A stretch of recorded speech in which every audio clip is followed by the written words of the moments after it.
nobody is perfect. Mr. General Valued fellow Toastmasters, guests, and Alan in particular, your speech was next to perfect when it came to completing the requirements of Project 5, Your Body Speaks.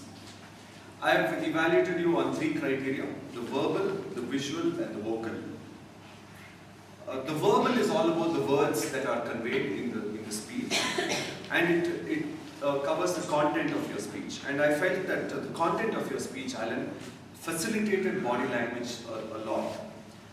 From the time that you introduced us to your friend Sudhanva, from the time you explained how he actually lost his teeth falling down the steps, the football game where he was forced to get dentures for himself, and the way that he used funny faces and lightened the mood, and then the waves washing away his dentures, and then his loss of self-esteem and all of that. Each of those incidents facilitated you to make use of the entire armory that you had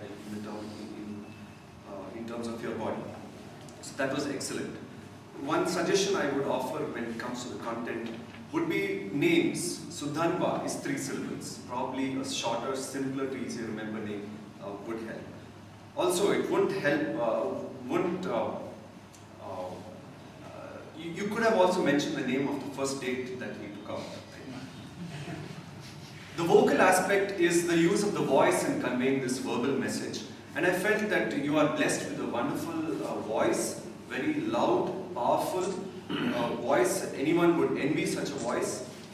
You demonstrated a lot of emotions through your voice. That was excellent. It accentuated all your gestures. I can remember that you fell down, you said thud. And the gestures were supported by the sound of your voice as well. That was excellent.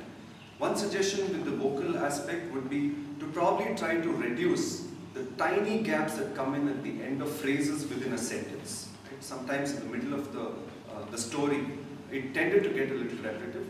Going forward, keeping in mind your next speech, that's something you could work on.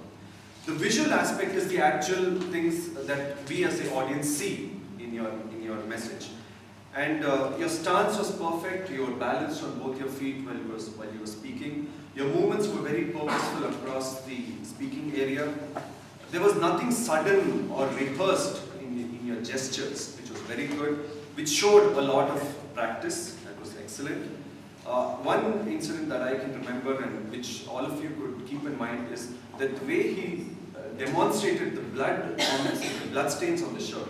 Anyone would just say blood stains or things like that, but he looked down, paused for a moment, and just looking at that was talking about the blood stains. I think that was very powerful. Eye contact is also very good. The best part, the highlight I would say, was your facial expressions. Again, it added a lot of meaning to your message. And the best amongst the best would be the way you ended.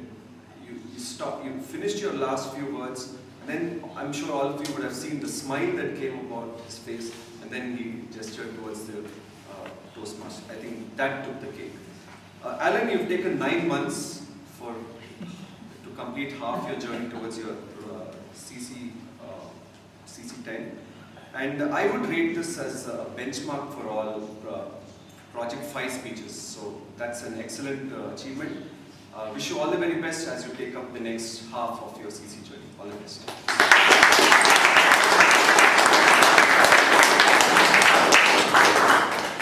Thank you, Arun. You mentioned Alan's got an excellent voice, but I think you forgot to mention